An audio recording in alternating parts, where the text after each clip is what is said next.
Hello, my name is Brandie. I'm Head of Physiotherapy at the Sportscotland Institute of Sport. The physiotherapy team looks after the 500 to 600 athletes that the Institute supports across around 31 sports across the country.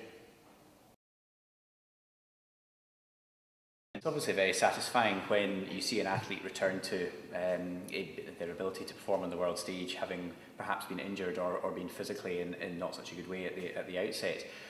To get there, the athletes and ourselves follow quite a carefully planned process. We have a return to performance pathway, which means we take it step by step, right from, for example, if the athlete's had an operation or a serious injury, there'll be an early stage which is really just about treating and managing the injury and making sure the health of the athlete is right.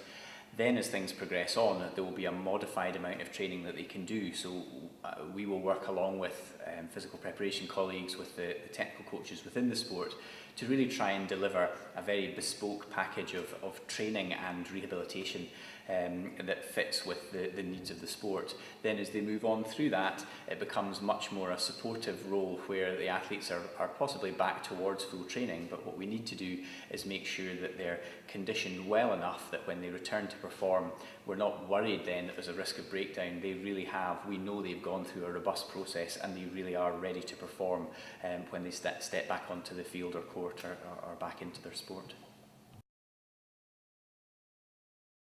We have access to is motion analysis equipment, which allows us to at a really minute level to understand the movements and the techniques that athletes will use in their sports or their activities.